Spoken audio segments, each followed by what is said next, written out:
মসজিদুল আকসার মিহরাবের ভিতরে হযরত জাকারিয়া দোয়া করে, ওগো আল্লাহ, রব্বি লা তাযারনি ফারদা, ওগো আল্লাহ আপনি আমাকে একা ছাড়বেন না, একটা ওয়ারিস দান করেন। আল্লাহ তাআলা জাকারিয়াকে বলে, জাকারিয়া আমার কাছে সন্তান চাইলা, যাও তোমাকে পুত্র সন্তানের সুসংবাদ। ইন্নী নুবাশশিরুকা বিগুলাম, নামটা তোমারে রাখতে দিলাম না, নামের রাখার কামটাও আমি আল্লাহ সাইরা দিলাম। ইসমুহু ইয়াহইয়া, এমন একটা আনকমন আজব নাম দিলাম যে এই পৃথিবীতে আর কারোর নাম কখনো ইয়াহইয়া রাখা হয় নাই। আল্লাহ তাআলা নাম রাখার জিম্মা নিজের কাছে রেখে নিজের নাম রাখলেন। এ কারণে আগের মুরব্বীরা ভালো নাম রাখতো, এমনকি আগের মুরব্বীরা, এখনকার মুরব্বীরা নাম রাখার সময় জিগায় বাপের নাম কি, ছেলের নাম কি, মেয়ের নাম কি, আগের বাচ্চাগুলোর নাম কি, এটা জিগায় তারপরে নাম দেয়। কিন্তু আগের জমানায় বাপের নাম আব্দুল্লাহ, সন্তান লয়ে গেছে বুজুর্গের কাছে, বুজুর্গ বলে দিছে তোমার ছেলের নাম আব্দুল্লাহ রাখলাম। আবার আর এক বুজুর্গের কাছে আর এক পোলা লয়ে গেছে, কয় এটার নাম আব্দুল্লাহ। তাহলে দাদার নামও আব্দুল্লাহ, ছেলের নামও আব্দুল্লাহ, নাতির নামও আব্দুল্লাহ, বড় নাতির নামও আব্দুল্লাহ, ছোট নাতির নামও আব্দুল্লাহ, বড় আব্দুল্লাহ, ছোট আব্দুল্লাহ, মাজা আব্দুল্লাহ, বুড়া আব্দুল্লাহ, আব্দুল্লাহ ইবনি আব্দুল্লাহ ইবনি আব্দুল্লাহ। একই ঘরের ভেতরে দাদাও আব্দুল্লাহ, বাবাও আব্দুল্লাহ, পরদাদাও আব্দুল্লাহ, নাতিও আব্দুল্লাহ। কারণ কি? আহাব্বুল আসমাই ইলাল্লাহি আবদুল্লাহ ওয়া আবদুর রহমান। এই হাদিস শোনার পরে কোটি কোটি মুসলিম সন্তানের নামকরণ হয়েছে আব্দুল্লাহ, আব্দুর রহমান। কেন? এই নামগুলো আল্লাহর পছন্দের নাম। উজবেকিস্তানে এরকম কবরস্থান আছে একটা, এই কবরস্থান যারা উজবেকিস্তান যায় তারা জিয়ারত করে। কবরস্থানের উপরে লেখা আছে এখানে যারা দাফন হবে সব নাম হইতে হবে মুহাম্মদ। একটা এলাকায় কত মুহাম্মদ থাকলে শত শত মুহাম্মদের গুরুস্থান হেন হয়, আর কবরের নামই হয়, মাকবারার নামই হয় মুহাম্মদী গুরুস্থান। মুহাম্মদ নাম ছাড়া কেউ এই কবরস্থানে দাফন নাই। ইমাম বুখারী রহমতুল্লাহি আলাইহির 17 জন উস্তাদ, যাদের সবার নাম মুহাম্মদ ছিল, এই 17 জন মুহাম্মদ নামে ওই এলাকার উস্তাদের কবর ওই গুরুস্থান। ওনার তো শুধু 17 জন উস্তাদ না, ওনার তো লাখ লাখ, সারা দুনিয়া সফর করছে, যার কাছে একটা হাদিস পাইছে সেখানে গেছে। 3 লক্ষ হাদিস থেকে বাছাই করে মাত্র 9000 হাদিস বুখারী শরীফের ভিতরে আছে। ওনার কাছে হাদিস ছিল লাখ লাখ। আগের যুগে গুরুস্থানের মাইয়িত হতে হলেও, ভালো গুরুস্থানে শুইতে গেলেও 1 লাখ হাদিস মুখস্থ লাগতো। ওয়াকিফ যিনি, জমিন ওয়াকফকারী যিনি, তিনি শর্ত দিছে যে এই কবরস্থানে দাফন হইতে হইলে নাম মুহাম্মদ লাগবে আর 1 লাখ হাদিস সনদ সহ মুখস্থ লাগবে। সাহেবে হেদায়া ওই গুরুস্থানে জায়গা পায় নাই, ওনার 1 লাখ হাদিস মুখস্থ থাকলেও ওনার নাম মুহাম্মদ না, এ কারণে কইছে তুমি বাইরে, ওনার কবর ওই গুরুস্থানে দিতে দেয়নি। নামের কত মূল্যায়ন! এ কারণে নাম এটা ভালো রাখতে হয়, কারণ নাম যদি খারাপ হয় তাহলে নামের তাসির বাচ্চার ভেতরে পড়ে যায়, নাম যদি ভালো হয় তাহলে ভালো তাসির পড়ে যায়। দুনিয়ায় কত টাকা ভাঙ্গে কিন্তু সন্তানের আকিকা করেন। অ্যান্ড্রয়েড ফোন চালায়, বছর বছর কত পয়সা, ইন্টারনেট কিনা তারপরে খোয়ায়, কিন্তু নিজ সন্তানের আকিকা করে না, এমন দুর্ভাগা আছে। কিন্তু হাদিসে আছে 7 দিনের মাথায় যদি কোনো বাচ্চার আকিকা করা হয়, এ বাচ্চাটা যদি বালেগ হওয়ার আগে মারাও যায়, এই আকিকাওয়ালা বাচ্চাটা আল্লাহর আদালতে ঝগড়া করবে তার মা বাবারে আগে জান্নাতে নেওয়ার জন্য। বাচ্চার চুলগুলো কাইটা সাদাকা করতে হয়, হায়াত নিরাপদ হয়, সুন্দর হয়, বাচ্চাকে দিন শিখাইতে হয়। অটোমেটিক জন্ম দিয়া ইহুদিদের বাজারে ছাইরা দিলেই মুসলিম হয়ে কবরে যায় না। বাচ্চাটাকে মুসলিম বানাইবার জন্য মেহনত করতে হয়। এই মেহনত যেই পিতামাতা করবে, সন্তানেরা ওই মা বাবাকে বিনা হিসাব জান্নাতে নিবে।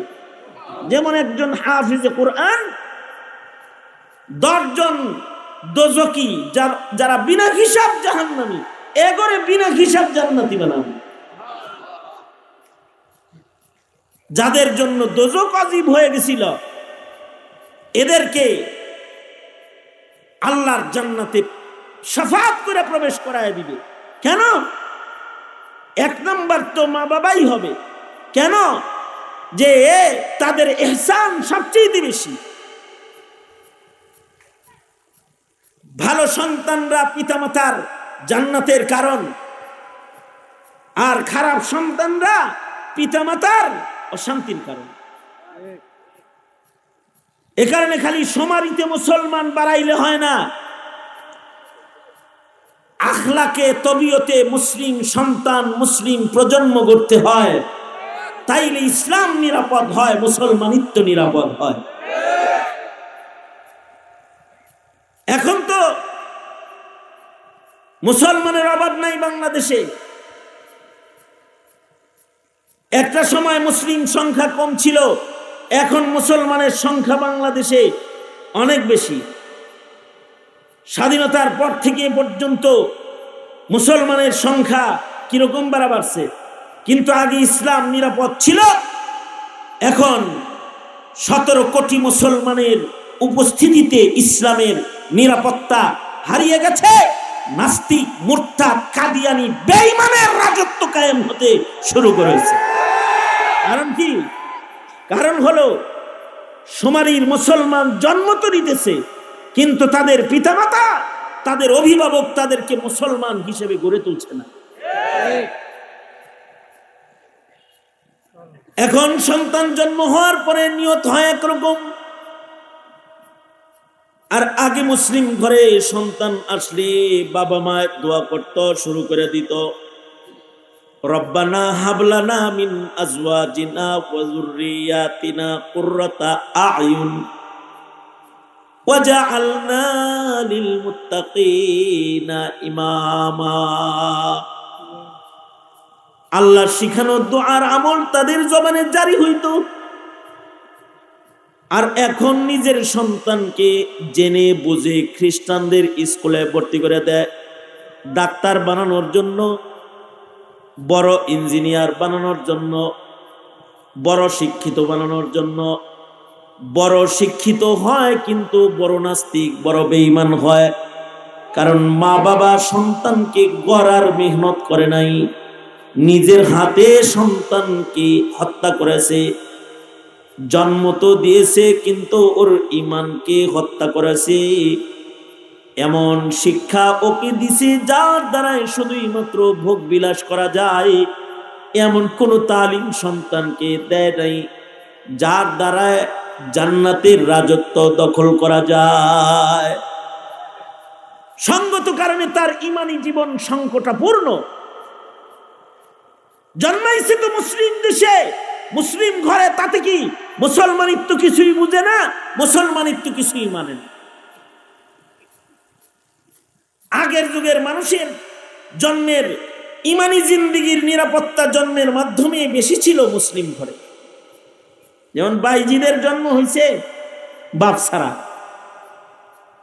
বাপ ছাড়া মানে উনি জন্মের আগে ওনার বাপ মরে গেছে, বাইজিদ বুস্তামি। জুনায়েদ বাগদাদী রহমতুল্লাহ আলাইহি বাইজিদ বুস্তামি সম্পর্কে বলেন যে বাইজিদ বুস্তামি তাকে তোমরা চেনো, উনি কেমন?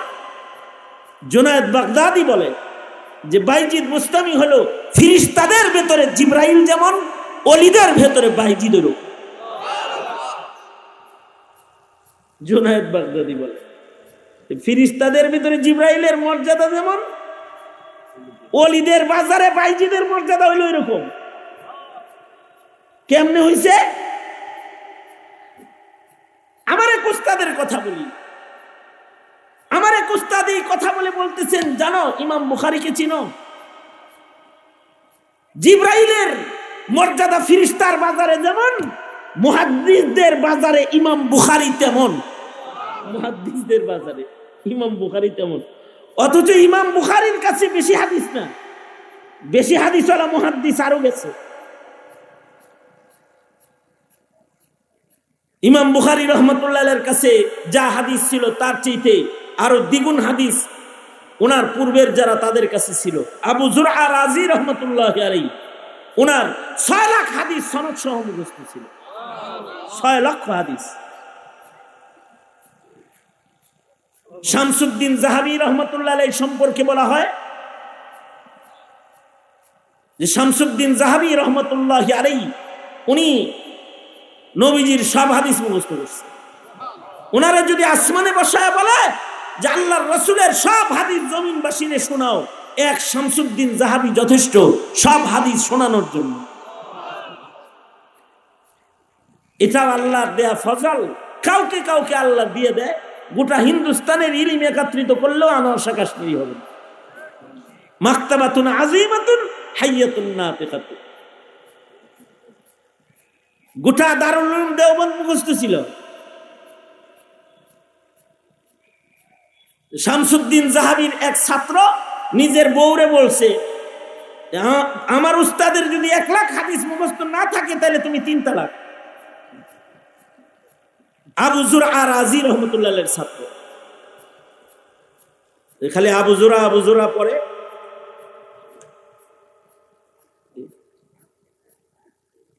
আবু যুরআ রাজি রাহমাতুল্লাহি আলাইহির ছাত্র কয়, আমার বিবি বেশি কথা বলবে না, আমার উস্তাদের লক্ষ লক্ষ হাদিস মুখস্থ। হ্যাঁ, 1 লাখ মুখস্থ না থাকলে তুমি 3 তালাক। সকালবেলায় যে উস্তাদকে বলে, উস্তাদ জি আপনার কি আসলেই 1 লাখ মুখস্থ আছে? না আমার বউ তালাক হয়েছে। না তালাক হয়নি, যাও, আমার 6 লাখ মুখস্থ আছে।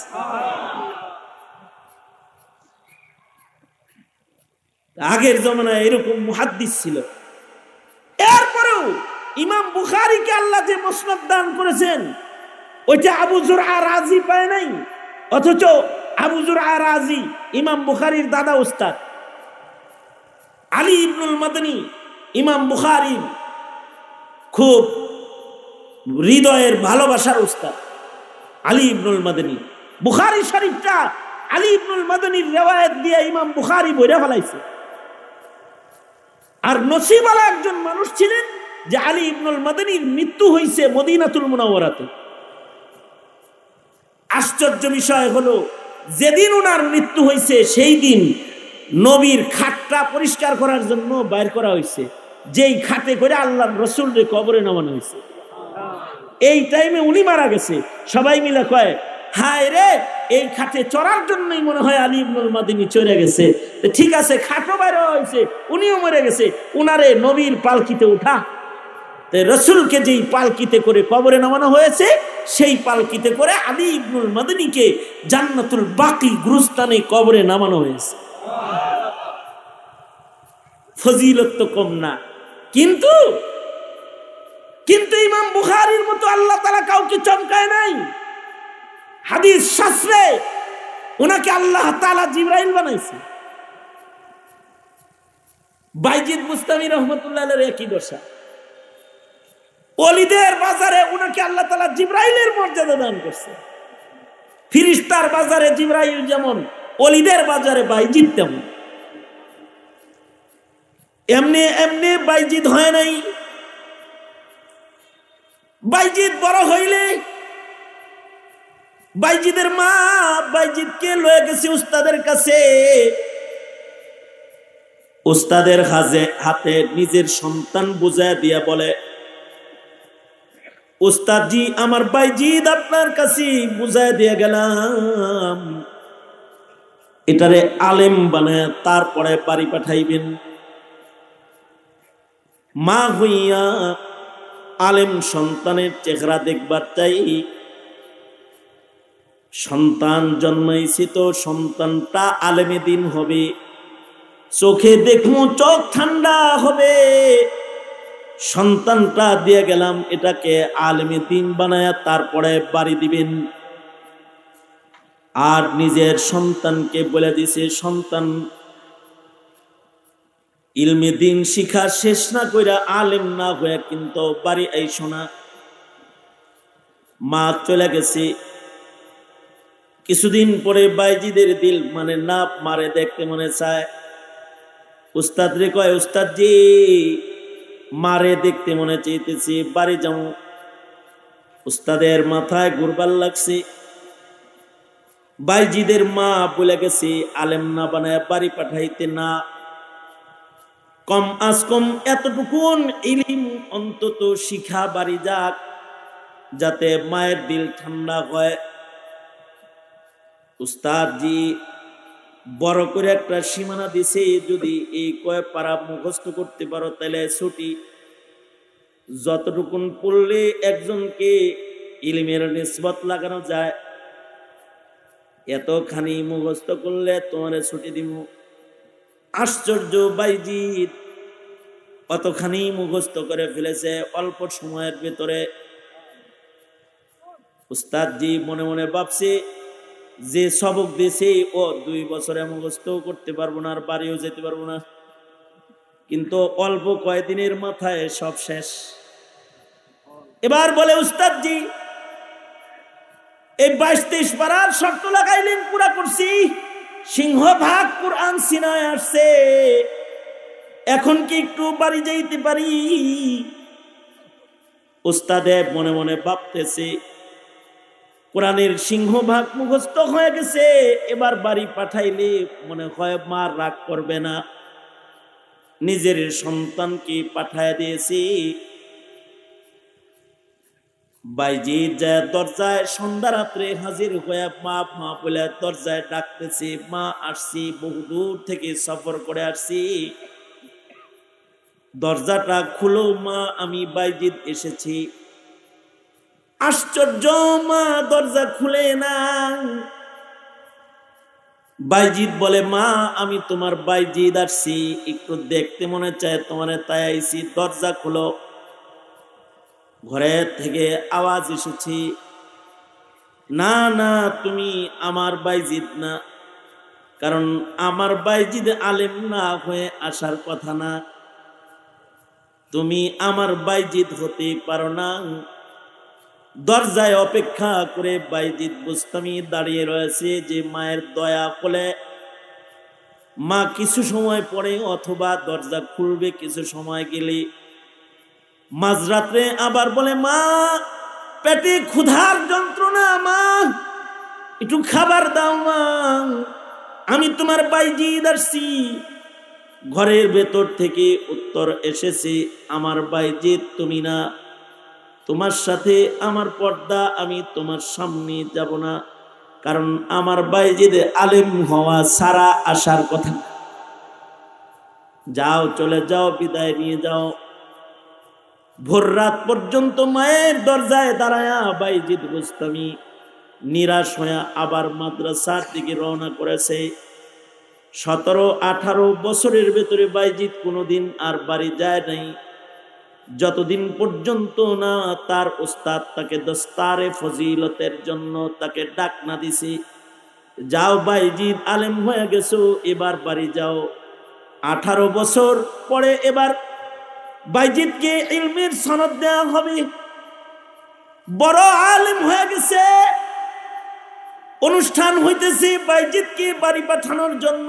আগামীকাল অনুষ্ঠান। রাতের বেলায় উস্তাদকে সরওয়ারে দু আলম নবী স্বপ্ন যোগে ডেকে বলতেছে, এরে শোনো, তুমি আজকে আমি নবীর কাছ থেকে আমার ফরমানটা শুনে নাও। আগামীকালকে বাইজিদের মাথায় যখন পাগড়ি পেঁচাইবা, শুধুই মাত্র দস্তারে ফজিলত ইলমেরটা দিবা না, দস্তারে মারিফাতটাও পেঁচাই দিবা। কারণ বাইজিদ শুধু ইলমের মালিক না, তাকে বাইআত তালকিনের ইজাজত দিয়ে দিবা। নবীর নির্দেশে সকাল বেলায় মাথায় পাগড়ি শুধু পেঁচায় নাই, উস্তাদে উলুম ও মারিফাতের ফুনুন ও হিকামের সবকিছুর সনদ দিয়া বাইজিদ কি বলে, বাইজিদ যাও, এবার বাড়ি যাইতে পারো।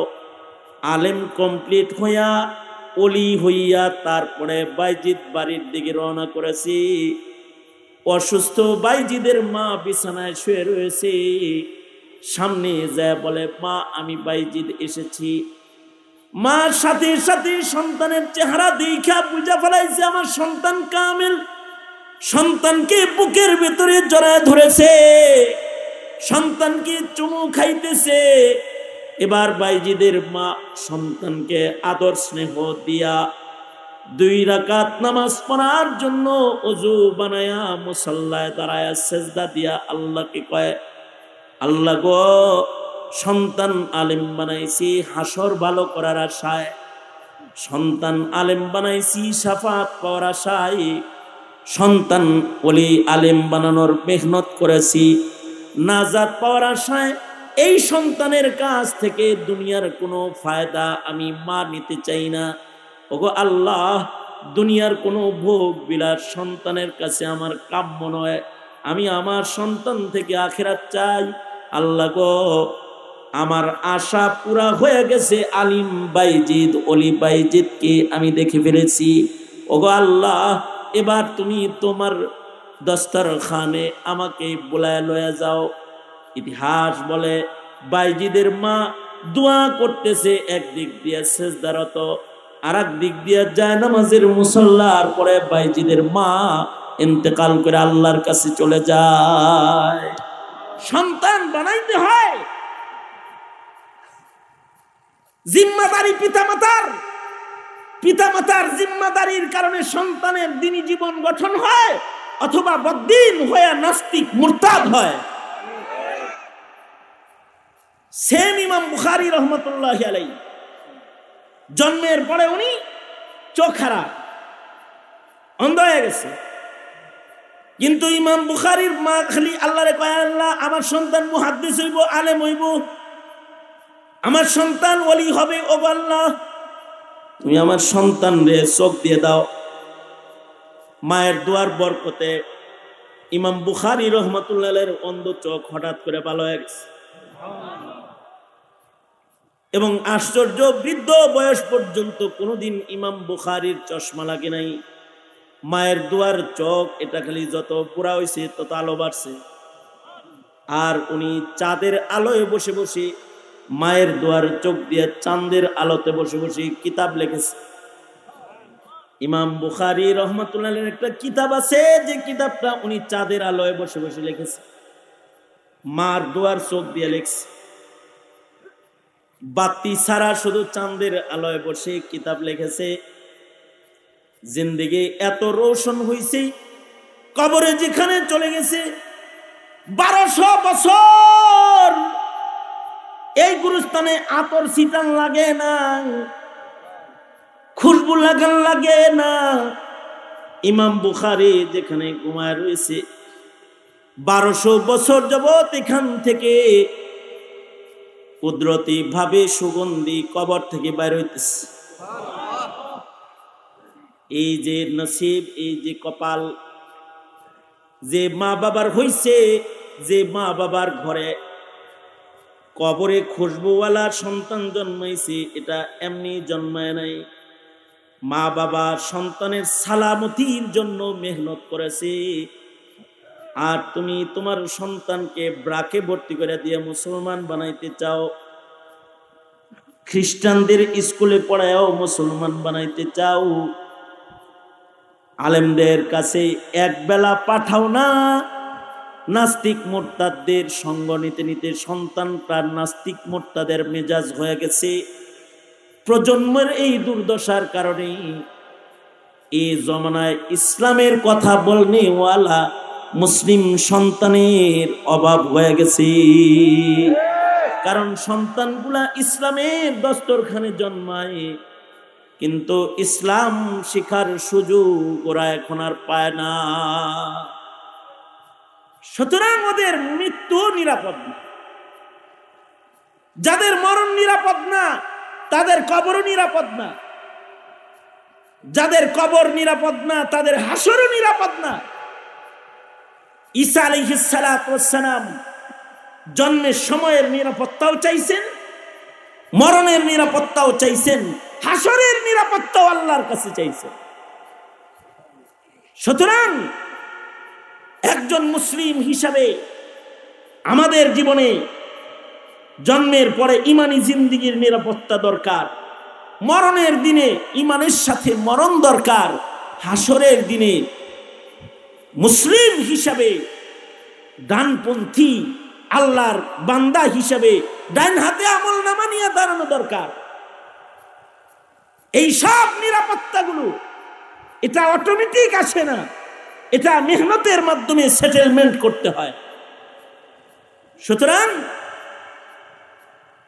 আমাদের জিন্দেগিতে আমাদের প্রজন্মের পেছনে তাদের ইমানি জীবন, তাদের আখিরাত, এগুলো আমাদের মেহনতের উপরে নির্ভরশীল।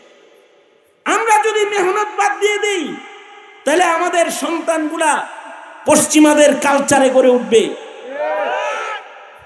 ঈসা আলাইহিস সালামের কথাকে আল্লাহর কথা বানায়া হাবিবুল্লাহর কাছে কালামুল্লাহ হিসাবে আল্লাহ তাআলা নাযিল করছেন। পয়গম্বর ঈসা আলাইহিস সালাতু ওয়াস সালাম জন্মের পরে মায়ের কোলে কিছু কথা বলেছিলেন। ঈসা আলাইহিস সালাম মায়ের কোলে কথা বলা, এটা কি স্বাভাবিক না অস্বাভাবিক? ঈসা আলাইহিস সালাতু ওয়াস সালামের জন্মটাও অস্বাভাবিক, স্বাভাবিক না। দুনিয়ার স্বাভাবিক নিয়ম হলো বাবা মা দুইজনের মাধ্যমে মানুষ দুনিয়াতে আসে, আর হযরত ঈসা আলাইহিস সালাতু ওয়াস সালাম বাপ ছাড়া শুধু মার মাধ্যমে দুনিয়ায় আসে। তবে অবশ্যই আল্লাহ পাকের কুদরত, আল্লাহর জন্য তো সব সম্ভব, অসম্ভব কোনো কিছু আমাদের রব আল্লাহর নাই, তার জন্য সব সম্ভব। তিনি কাদের মুতলাক, তিনি যা চান তাই হয়, তিনি সক্ষম। আর আমরা হলো অক্ষম। আমরা কি অক্ষম, আর তিনি সক্ষম। তিনি যেটা ইচ্ছা করেন সেটাই হয়। তিনি চাইছেন বাপ মা ছাড়া মানুষ হোক আদম, তিনি চাইছেন বাপ ছাড়া মানুষ হোক ঈসা আলাইহিস সালাম। জন্মাইছেন বাপ ছাড়া, পরিচয় পিতার না। যালিকা ঈসা ইবনু মারইয়াম, পরিচয় হলো মায়ের।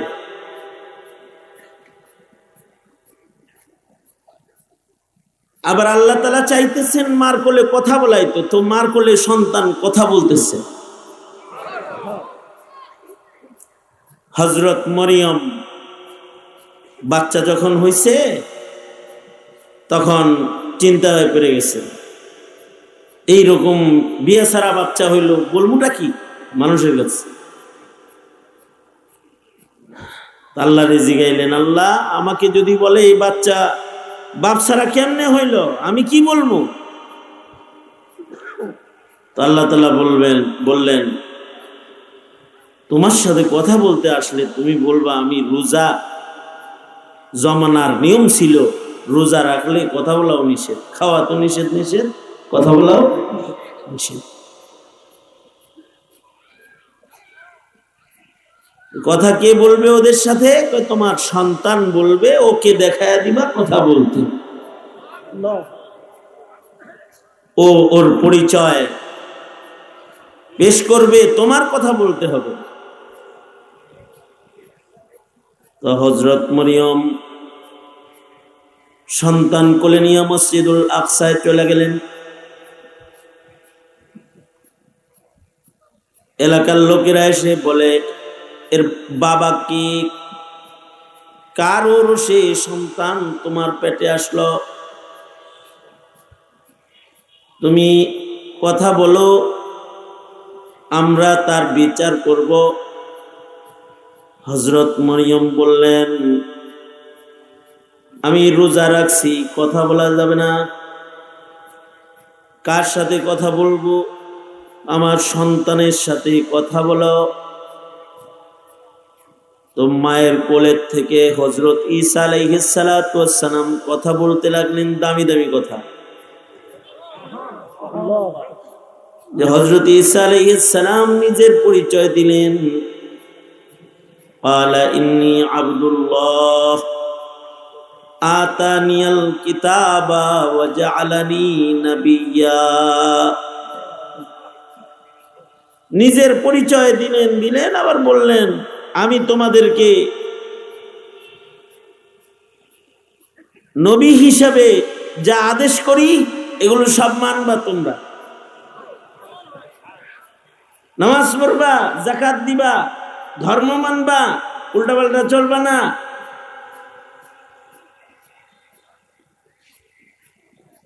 এবং বললেন, আমি কিন্তু অনেক বরকতওয়ালা নবী, আল্লাহ আমাকে বরকতে পরিপূর্ণ করেছেন। কেমন বরকত? যে আমার জন্মের দিনেও শান্তি, আমার মরণের সময়ও শান্তি, সালামতি, আমার হাসরেও সালামতি। আল্লাহর কাছে দোয়াও করলেন, ওয়াসসালামু আলাইয়া, এবং নিরাপত্তা আমার উপরে নিরাপত্তার চাদরে বেষ্টিত হোক। ইয়াউমা উলিদতু, যেদিন আমার জন্ম, ওয়া ইয়াউমা আমুতু, যেদিন আমি মরব, ওয়া ইয়াউমা উবআসু হাইয়া, আবার যখন আল্লাহর আদালতে আমি যেদিন দাঁড়াবো সেদিনও আমার উপরে সালামতি, শান্তি। আল্লাহর কাছে কথা খুব পছন্দ হয়েছে। তো রূহুল্লাহর কালামকে আল্লাহ তাআলা নিজের কালাম বানাইলেন, কালামুল্লাহ বানাইলেন। আর এটাকে আল্লাহ তাআলা হাবিবুল্লাহ এর কাছে প্রত্যাদেশ বানায় পাঠাইলেন। তার মানে হলো শুধু ঈসা নবীর জন্মের নিরাপত্তা দরকার তা না,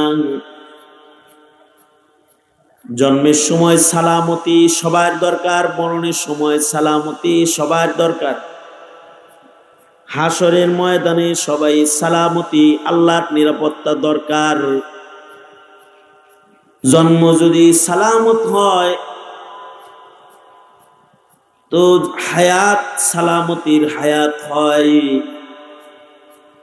জন্ম যদি নিরাপদ হয় তো হায়াত নিরাপদ হয়, মরণ যদি নিরাপদ হয় তো কবর নিরাপদ হয়। হাসর যার নিরাপদ হবে তার ডান হাতে আমলনামা পাবে, জান্নাতে যাওয়া তার জন্য সহজ হয়ে যাবে।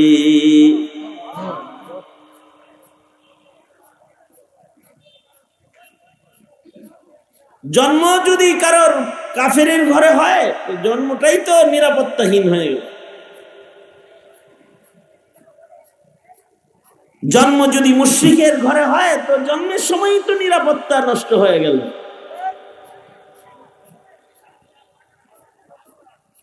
আবার জন্মের সময় যদি কোনো দুর্ঘটনা হয় তো হায়াতই শেষ হয়ে গেল।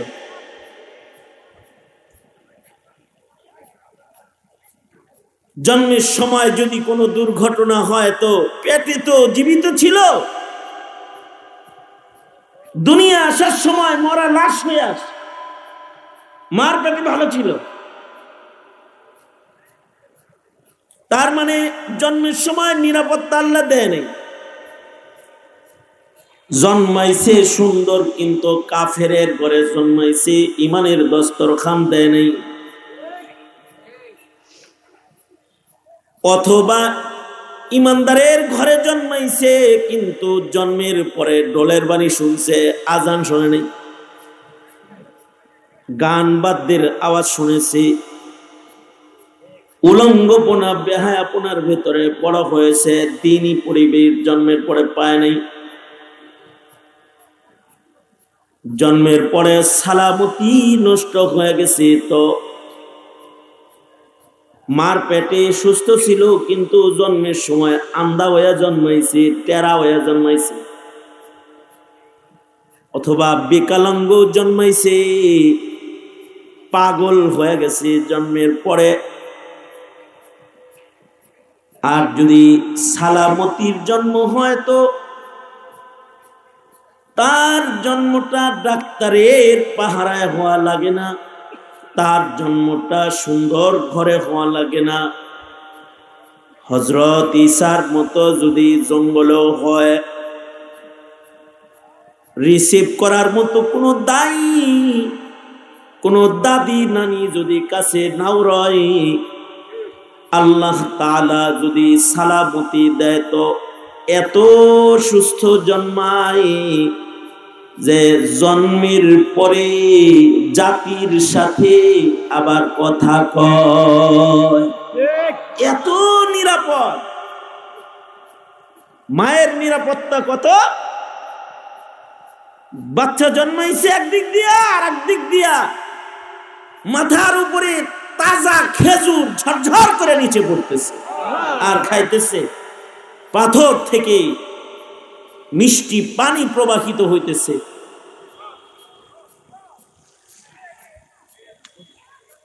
যদি জন্মের সময় কারোর নিরাপদ হয়, তাহলে গরিবের ঘরে জন্মায়,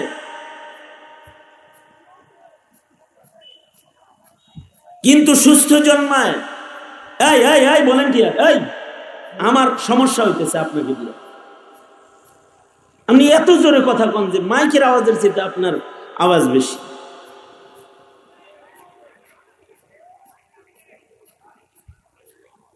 দুনো হাত উপরে তোলেন। আর যদি মানে ইয়া ভালো করে শুনতে না পারেন, বাইর যান গা, এনে বয়ে থাকতে বলছি কে আমনে রে কন্ত। রাগ হইছে, বলেন সুবহানাল্লাহ। আর আপনি আমার চেয়ারে বসেন, দুইজন ভাগাভাগি করে বসেন, সমস্যা কি? আমার এত অপারেশন এটা ডাক্তারকে দিন দূরে থাকেন।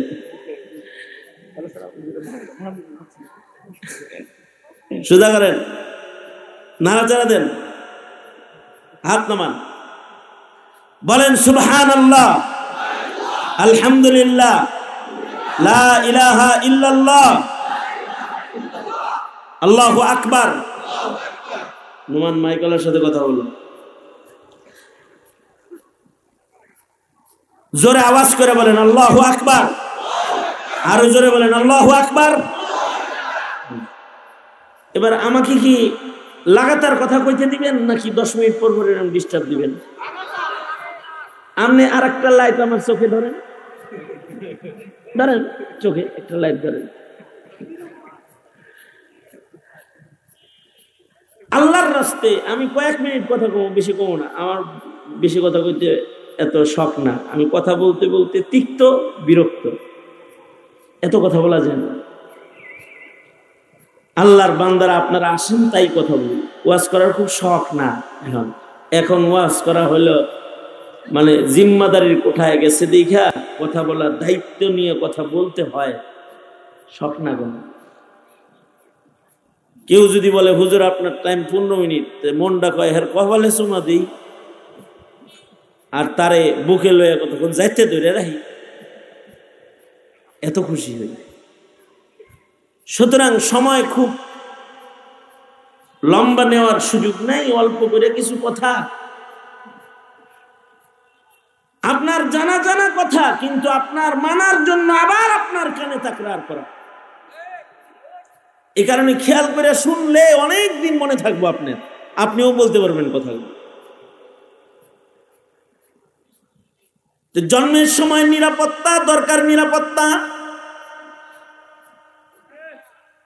রিকশাওয়ালা বাড়িতে নিজের বিবির পেটে বাচ্চা, সকাল বেলায় দেখেছে যে উঠান ঝাড়ু দেয়, দুপুর বেলায় রিকশা লইয়া ভাত খাইতে বাড়িতে আইসা দেখি যে বাচ্চা আব্বা আব্বা কয়। বিবি পেটে বাচ্চা লইয়া কাম করতে দেখে গেলাম, এখন দিয়ে দুধ খাও, হইলো কুনসুম আইলো কুনসুম, এত সুন্দর তোমার লগে কথা কয় কখন থেকে? এই তো আপনি বের হয়ে গেলেন, কিছু সময় পরে পেটে ব্যথা উঠলো, আর 10 মিনিটের ভিতরে হয়ে গেছে গা। যালিকা ফাদলুল্লাহ ইউতিহি মান ইয়াশা। আল্লাহ যদি রহমত করে তো এমন ভাবেই রহমত করেন যে 10 মিনিটের ভেতরে বাচ্চা দুনিয়ার আলো বাতাস দেখে ফেলায়। আর যদি মহান আল্লাহ নিরাপত্তা নষ্ট করে দেয়, গাইনি ডাক্তারের পাহারা দিয়াও হয় না, জন্মের পরে হঠাৎ করে দুর্ঘটনা হয়ে যায়। বাচ্চা হওয়ার লেগে এলিজাবেথ হসপিটালে গেছে বিদেশে, কিন্তু বাচ্চাটা টেরা বাচ্চা জন্মাইছে। ইউটিউবাররা আমার কিছু দুর্ব্যবহারও ভাইরাল করে। কয়দিন আগে বছর দিয়ে একটা বাইরেছি, এটা আবার একটা ভাইরাল করছে সিরাজি মিডিয়া, ভাইরাল হওয়ার লেগে। ওই যে ও আবার আইছে, ও বোতলের বাড়ি খাবার লেগে আসছে।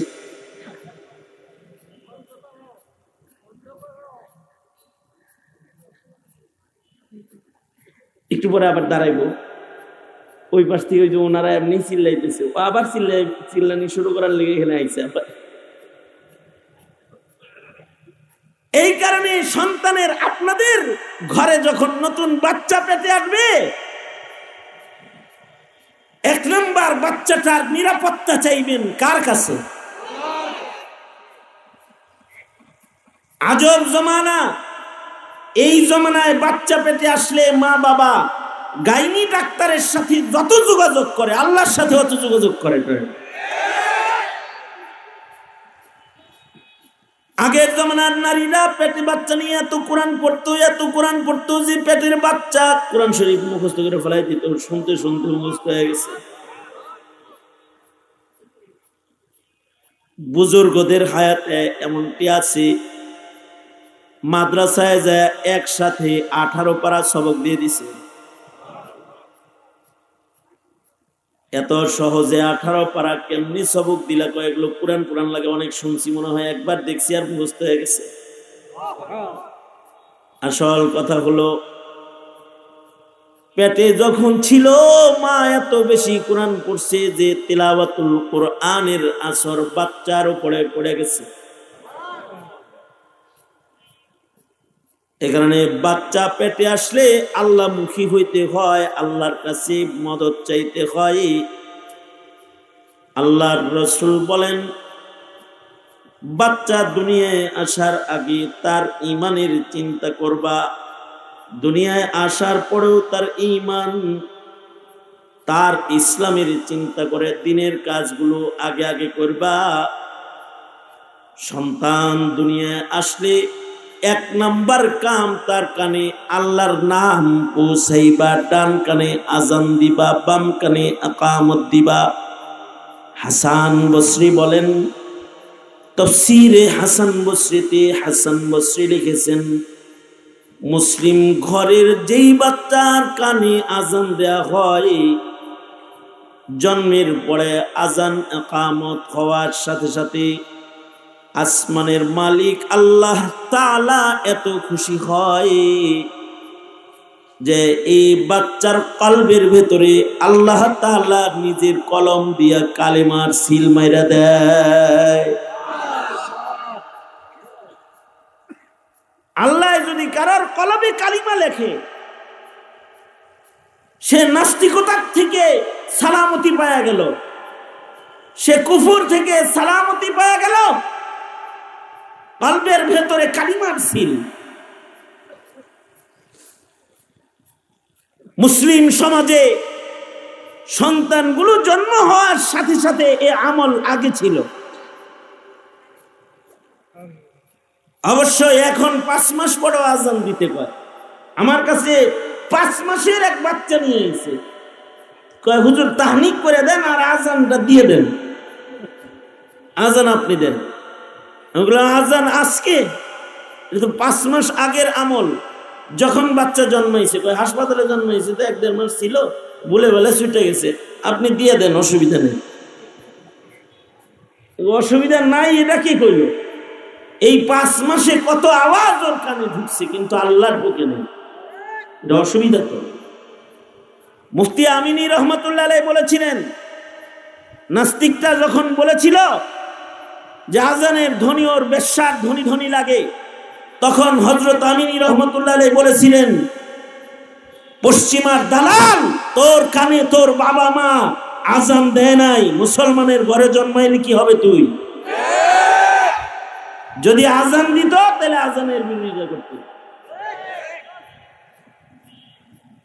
এ কারণে ডান কানে আজান, বাম কানে আকামত। সামনের থেকে ঘরে যত বাচ্চা জন্মাবে, ডোলের বাড়ি বাজনার বাড়ির এখন অভাব নাই। হাতে বাজনা, পকেটে বাজনা, রিংটোনে বাজনা, রাস্তায় বাজনা, বাথরুমের ভিতরে যাবেন হেনও বাজনা। আমি একটা শোরুমে গেছিলাম, এক কোম্পানির কোনো কারণে মার্কেটিং করার জন্য। তো স্ট্রেঞ্জার হাজত হয়েছে, তো টয়লেটে গেছি, দেখি যে টয়লেটের ভিতরেও গান বাজে। তার মানে মিউজিক সিস্টেমে পুরা বিল্ডিং বানায় রাখছে। টয়লেট, দোকান, নিচতলা, গ্যারেজ, উপরতলা, যেখানে যাইব সেখানে গান শুনবে। মানুষের কানে অন্যায় আওয়াজ খুব অহরহ পৌঁছে যায়। আজ থেকে 20 বছর আগে এটা ছিল না। ঘরের ভেতরে বাদ্যের আওয়াজ ছিল না, এখন মসজিদের ভেতরেও বাদ্যের আওয়াজ ঢুকে গেছে। নামাজ পড়তে ঢুকছেন, শুনতে পাবেন পকেটে হিন্দি গান বাজতেছে, মানে রিংটোন একটা হিন্দি গানের দিয়ে রাখছে। মসজিদের ভেতরে কোরআনের তেলাওয়াত শোনা বাদ দিয়া আপনার গান শুনতে হবে। এমন ভয়ঙ্কর পরিবেশ যখন, তখন যদি আজান দিতে 5 মাস দেরি হয়, তাহলে বাচ্চার কানে কত আওয়াজ গেছে, কিন্তু আল্লাহর নাম যায় নাই। অথচ মুসলিম সন্তান জন্মের পরে তার ডান বাম কানে আজান আকামত দিয়ে দিবে। যারা এ আমল করবে তাদের সন্তান আশা করা যায় নিরাপদ হয়ে যাবে।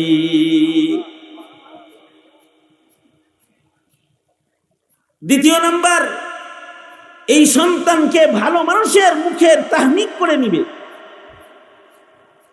নবীর যুগে কোনো বাচ্চা হইলে সেই বাচ্চাকে নবীর মুখ থেকে লালা খাওয়াইতো। আবু বকরের যুগে বাচ্চা হইলে আবু বকরের মুখের লালা খাওয়ায় ওর দুনিয়ার খানা চালু হইতো। খেজুর চিবায়া রস লাগাইয়া দিত মুখে। হযরত উমরের যুগে কোনো বাচ্চা হইলে হযরত উমর খেজুর চিবায়া মুখের লালা রস বাচ্চার মুখের ভেতরে লাগাইয়া দিত। ভালো মানুষের মুখের লালার বরকতে তাদের মুখও ভালো হইতো, জিকির কারণে ওয়ালা মুখ হয়ে যেত।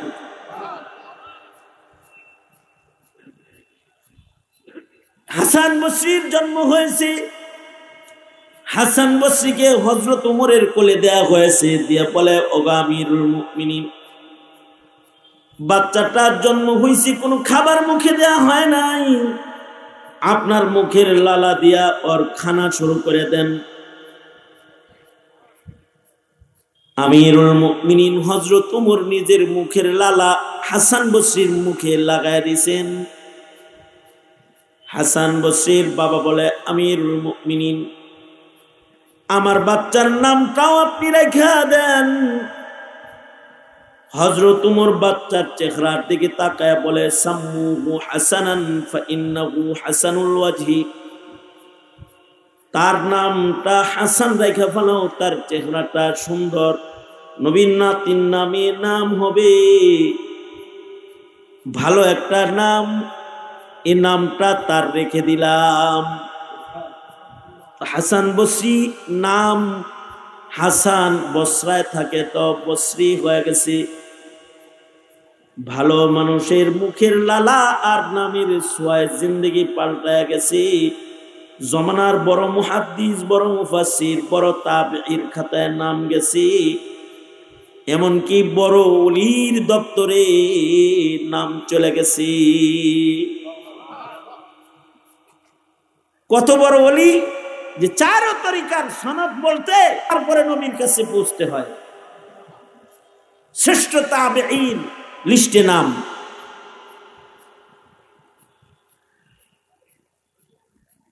এখন তো নাম ভালো মানুষ দিয়ে রাখা হয় না। আগে বাচ্চা জন্মাইলে এই বাচ্চাকে ইমাম সাহেবের কোলে দেয়া হইত, জমানার একজন বড় আলেম দিয়ে ওর নাম রাখা হইত। আগে যাও মৌলবীদের কাছে ভালো নাম খুঁজতে যাইতো পাবলিক, গুগল আসার পরে এটাও বাদ দিছে, মোবাইলে টিপ দিয়ে নাম খোঁজা শুরু করে। গবরে পদ্ম ফুল ফুটে না,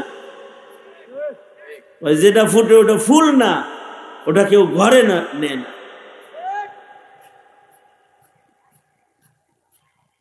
তো সঙ্গত কারণে নামটা ভালো জায়গার থেকে ডেলিভারি নিতে হয়। বাচ্চার নামকরণ এটা একটি গুরুত্বপূর্ণ আমল মুসলিম সমাজে। নাম রাখার জিম্মাদারি বা দায়িত্ব আল্লাহ তাআলা নিজের জিম্মায় আদায় করছেন। হাবিবুল্লাহরে দুনিয়ায় পাঠাইবেন, হাবিবুল্লাহকে দুনিয়ায় পাঠানোর আগেই নাম চয়ন করে আসমানি কিতাবের পাতায় পাতায় তার নাম তিনি লিখে দিয়েছেন আগেই, যে নাম হবে মুহাম্মদ, ইসমুহু আহমদ। জান্নাতের গেটের ভিতরে নাম লিখে দিয়েছেন। উলামায়ে কেরাম কিছুটা মেহনত করেন, উলামায়ে কেরাম ইহুদিয়াতকে চিহ্নিত করেন, উলামায়ে কেরাম কাদিয়ানিয়াতকে চিহ্নিত করেন, নাস্তিকদেরকে চিহ্নিত করে জাতির সামনে দাওয়াত তাবলীগে সময় লাগাবো ইনশাআল্লাহ। উলামায়ে দেওবন্দের সাথে চলবো ইনশাআল্লাহ। বলেন আলেম আছে যেখানে, আলেম উলামা যেখানে, হাত নামান। মনে থাকবে তো? আল্লাহ তাআলা আমাদেরকে ইসলাম শিখার, ইসলাম বুঝার, ইসলামের উপরে মরার, মুসলিম হিসেবে হাসর হওয়ার, মেহনত করার তৌফিক দান করেন। আল্লাহুম্মা আহিনি মুসলিমা ওয়া আমিতনি মুসলিমা, আল্লাহুম্মা আহিনি মিসকিনা ওয়া আমিতনি মিসকিনা ওয়াহশুরনি ফি জুমরাতিল মাসাকিন। আল্লাহ তাআলা আমাদের সবাইকে আমাদের জন্ম থেকে আমাদের হাসর পর্যন্ত সালামতির হায়াত দান করুন।